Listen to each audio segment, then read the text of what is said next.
ഒരാളെ വേദനിപ്പിക്കുന്നത് ഒരാൾക്ക് വേറൊരാളോട് ഏതൊരു പ്രായത്തിൽ വേണമെങ്കിലും ചെയ്യാം. സ്കൂൾ ലെവലിൽ ചെയ്യാം, കോളേജ് ലെവലിൽ ചെയ്യാം, ജോലി ചെയ്യുന്ന ഒരു സ്ഥാപനത്തിലാണെങ്കിലും ഒരാൾക്ക് ഇങ്ങനെ ഒരു എക്സ്പീരിയൻസ് ഉണ്ടാവാം. ബുള്ളിയിങ് എന്നുള്ളത് ഒരു പ്രായത്തിലോ അല്ലെങ്കിൽ ഒരു പ്രത്യേക സന്ദർഭത്തിലോ ഉണ്ടാവാൻ പറ്റുന്ന ഒരു സംഭവം അല്ലാന്ന് നമുക്ക് മനസ്സിലാവും. പലതരത്തിലുള്ള body shaming comments, traumatic expressions അല്ലെങ്കിൽ ട്രോമാറ്റിക് എക്സ്പീരിയൻസുകൾ വേറൊരാൾക്ക് കൊടുക്കുന്നത്, ഇതെല്ലാം ഭയങ്കര കോമൺ ആയിട്ട് സംഭവിക്കുന്ന ഒരു കാര്യമാണ്. പക്ഷെ ആരും തന്നെ അതിനെതിരെ ആക്ഷൻ എടുക്കുന്നില്ല എന്നുള്ളത് വളരെ അൺകോമണുമാണ്. എല്ലാ സ്കൂളുകളിലും ഒരു ക്ലിനിക്കൽ സൈക്കോളജിസ്റ്റ് അല്ലെങ്കിൽ ഒരു കൗൺസിലർ വേണം എന്ന് പറയുന്നതിന്റെ ഇമ്പോർട്ടൻസ് മെന്റൽ ഹെൽത്ത് ഡിറ്റീരിയറേറ്റ് ചെയ്യുന്ന അനുഭവങ്ങൾ പലർക്കും പല സമയത്തും പല എക്സ്പീരിയൻസസ് ആയിട്ടാണ് ഉണ്ടാവുന്നത്. ഓഫീസർ മോശമായിട്ട് സംസാരിച്ചു, പക്ഷെ HR-നോട് കംപ്ലൈന്റ് ചെയ്തിട്ട് കാര്യമില്ല എന്ന് പറയുന്ന ഒരുപാട് ക്ലയന്റ്സ് ഉണ്ട്. ഇതിനൊക്കെയുള്ള സൊല്യൂഷൻ എന്താണ്?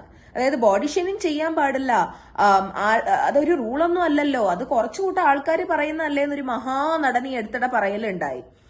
ഈ ബോഡി ഷേമിംഗ് ഒരു റൂൾ അല്ലല്ലോ എന്ന് പറയുന്നത് തന്നെ ഒരാളുടെ എത്ര എത്ര നോൺ ഹ്യൂമാനിറ്റേറിയൻ ആയിട്ടുള്ള ഒരു കൺസിഡറേഷൻ ആണത്. മറ്റുള്ളവർക്ക് എന്ത് വേദനിക്കുന്നോ അതുപോലെയുള്ളതിനൊരു മനസ്സ് എനിക്കുണ്ട്. എന്നെ ആരും വേദനിപ്പിക്കരുത് എന്ന് ഞാൻ ആഗ്രഹിക്കുന്നുണ്ടെങ്കിൽ ഞാൻ മറ്റുള്ളവരെയും വേദനിപ്പിക്കാതെ നോക്കുക. അതൊരു ജോക്കല്ലേ, അതൊരു തമാശയല്ലേ? അതായത് പ്രായത്തിന്റെ അറിവുകേടല്ലേ? ഇതൊന്നും ഒരു എക്സ്ക്യൂസ് അല്ല.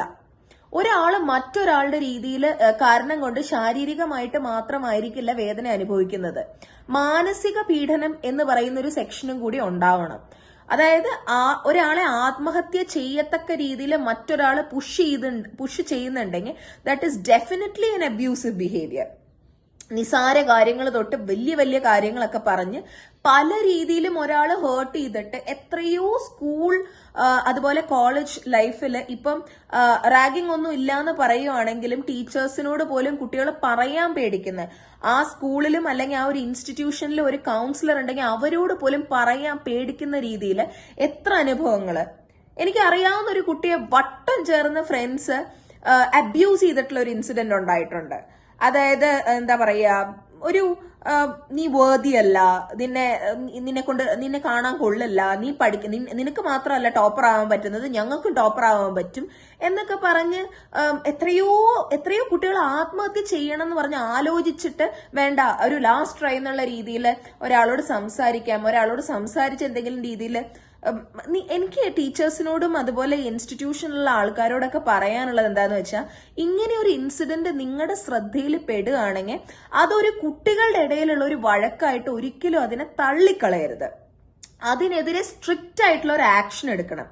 ഏതെങ്കിലും കുട്ടി വന്നിട്ട് നമ്മുടെ അടുത്ത് പറയുകയാണ്, എന്റെ ബാച്ച്മേറ്റ് അല്ലെങ്കിൽ ക്ലാസ്മേറ്റ് എനിക്ക് ഹോസ്റ്റലിൽ എനിക്ക് ഉപദ്രവം ഉണ്ടാക്കുന്നുണ്ട്, എനിക്ക് രാത്രി അതുകൊണ്ട് ഉറങ്ങാൻ പറ്റുന്നില്ല, അല്ലെങ്കിൽ എനിക്ക് പഠിക്കാൻ പറ്റുന്നില്ല, എനിക്ക് ഉപദ്രവം ഉണ്ടാവുന്നുണ്ട്, അതിനെതിരെ എന്താണെങ്കിലും ആക്ഷൻ എടുക്കണം.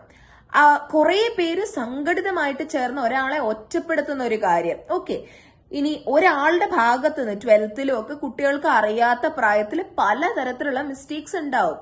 അത് ടീച്ചേഴ്സ് ഒരു വൺ സൈഡഡ് ഒപ്പീനിയൻ ആയിട്ട് നിൽക്കാതെ ഒരു കുട്ടികൾക്ക് കാര്യം പറഞ്ഞ് മനസ്സിലാക്കി കൊടുക്കുക. അങ്ങനെ ആവുകയാണെങ്കിൽ ഇവിടെ ട്രോമറ്റൈസ് ചെയ്യാനുള്ള ആൾക്കാരും ഉണ്ടാവില്ല, വിക്ടിംസും ഉണ്ടാവില്ല. ഇത് മെന്റൽ ഹെൽത്ത് എന്ന് പറഞ്ഞൊരു സാധനമൊന്നുമില്ല. നീ ധൈര്യമായിട്ടിരിക്കും, സ്ട്രോങ് ആയിട്ടിരിക്കും, എന്നെ കണ്ടുപിടിക്കും, നമുക്ക് എല്ലാവർക്കും ഇങ്ങനെ സ്കൂൾ ഡേയ്സിലൊക്കെ ഉണ്ടായിട്ടുണ്ട് എന്നൊക്കെ പറയുന്നതിന് പകരം ഇതിനൊക്കെ ആക്ഷൻ എടുക്കുകയാണെങ്കിൽ, അതായത് മാതൃകാപരമായിട്ടുള്ള കൺസ്ട്രക്റ്റീവ് ആയിട്ടുള്ള പണിഷ്മെന്റ്സ് കുട്ടികൾക്ക് കൊടുക്കുകയാണെങ്കിൽ അത് ഒരുപാട് തരത്തിലുള്ള നല്ല പ്രോഗ്രസീവ് ആയിട്ടുള്ള ചേഞ്ചസ് ഉണ്ടാക്കും. ഡിപ്രഷനും സൂയിസൈഡും ഒന്നും അതൊക്കെ വീക്ക് ആയിട്ടുള്ള ആൾക്കാർ ചെയ്യുന്നതാണ് എന്നുള്ള ഒരു കൺക്ലൂഷനിൽ എത്തുന്നതിന് പകരം മെന്റൽ ഹെൽത്തിനെ കുറച്ചും കൂടെ സീരിയസ് ആയിട്ട് കൺസിഡർ ചെയ്യുന്ന ഒരു നാള് വരേണ്ടത് അത്യാവശ്യമാണ്. കാരണം ആരുടെ മനസ്സിന്റെ സ്ട്രെങ്ത് നമുക്ക് നേരെ കൂട്ടി അളക്കാൻ പറ്റില്ല.